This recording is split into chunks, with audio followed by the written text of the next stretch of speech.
This is quite long enough. Question number 4, order. Question number 4, James Shaw. Thank you, Mr. Speaker. My question is to the Prime Minister and reads, does he stand... The member can start his question again.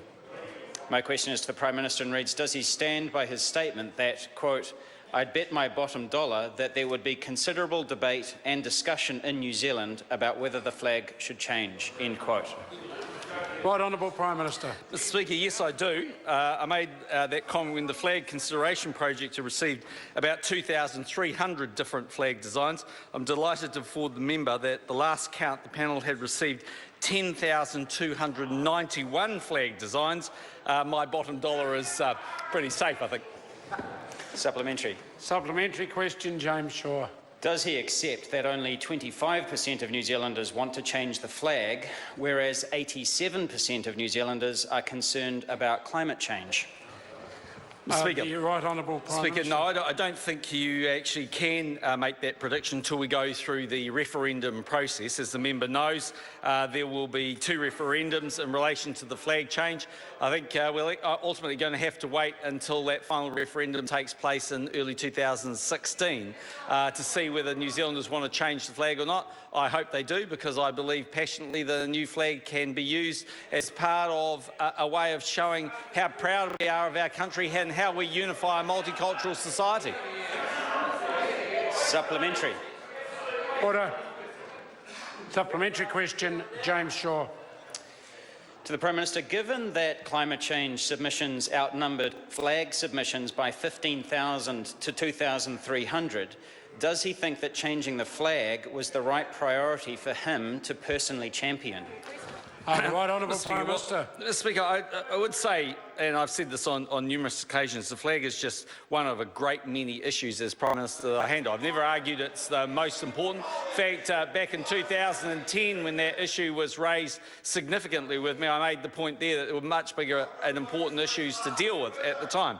But over time, I think we can actually consider a whole range of different factors. When it comes to climate change, Mr. Speaker, you're right, the member's right, there were 17,023 submissions received by the government, but actually most of those were stock standard ones. They're pro forma and they were received by and prompted by the Green Party. In fact, there were only 1,485 submissions that were unique, Mr. Speaker. If we go to the flag, something of interest because it was the member's primary question, he may be interested to know that there were 146,000 views of the New Zealand flag history video, that 6,000 people visited workshops and information stands, more than 850,000 online visits, about 2.7 million views of the flag gallery.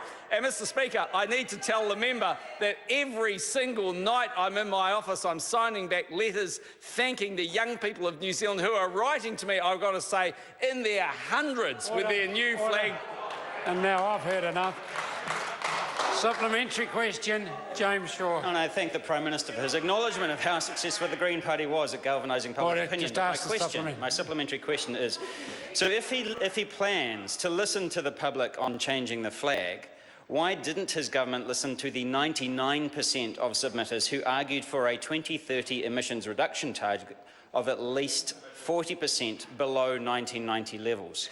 Mr. Speaker, the right Honourable Prime Minister. Speaker, because in the end, of course, we undertake consultation, but consultation doesn't always mean agreement with a specific point of view.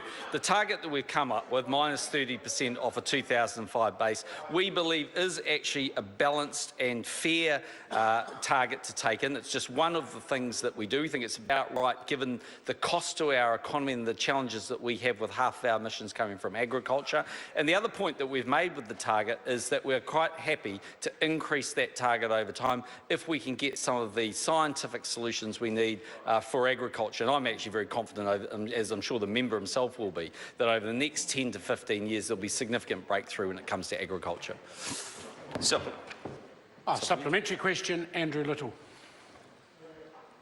Of the increase in economic hardship, especially in the regions, does he now accept that there's better uses for $26 million of taxpayers' money than a flag referendum that the public doesn't want?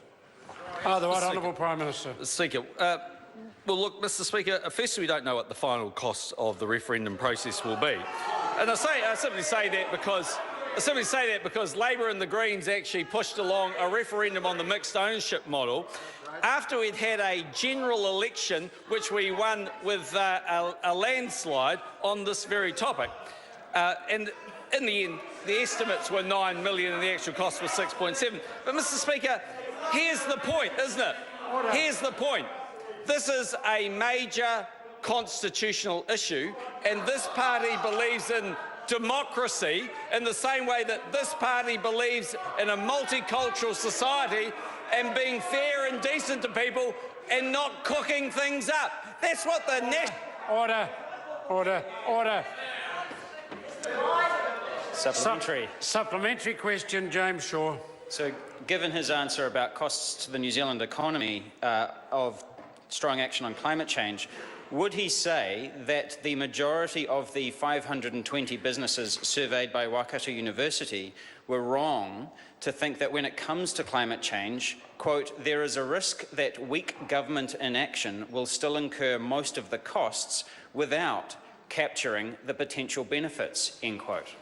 Right Honourable Prime Minister. Speaker, well, I didn't see the survey and I don't know the companies that have been asked the question. I don't think that's actually right, though, because if we look at the emissions trading scheme, that in fact actually sheets ultimately the costs either home to businesses that need to change their practices, but ultimately those businesses will pass those costs on to consumers or they go directly to consumers. The issue we've got here, Mr. Speaker, is that we get about 80% of our energy from renewable sources. We have about half of our emissions coming from agriculture, and the Treasury advice, as I recall it, to the government was that the cost of us making the sorts of reductions that, say, for instance, the European Union promised are much, much higher in this country. And I think we've just got to get that balance about fair. And I think we have. This is just one of the very tools that we're using around climate change. There'll be others over time. I accept actually it's an important issue. Government's taking it seriously.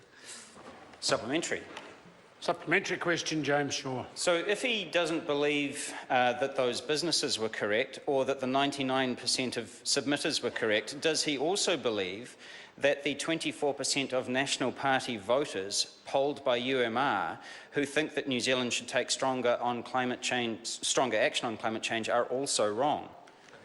Speaker, the Right Honourable Prime Minister. Speaker, I didn't say the member was wrong and those businesses were wrong. I was quite clear when I said I didn't see the survey and I don't know the particular companies that they asked. Each will have a different perspective, but there are hundreds of thousands of companies, I suspect, in New Zealand, so 500 is just a snapshot of what's there.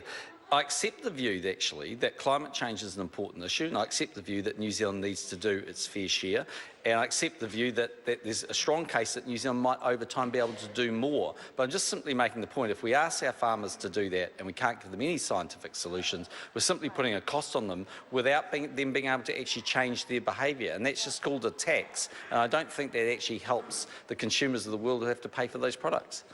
Supplementary. So, is this a supplementary question, the Right Honourable Winston?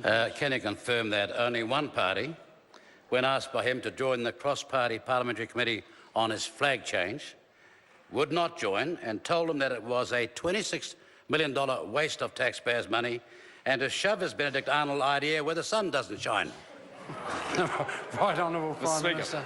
Well, I don't recall the letter saying to shove it where the sun don't shine, but I do remember the Dinosaurs party saying they didn't want to take part. Supplementary question, James Shaw.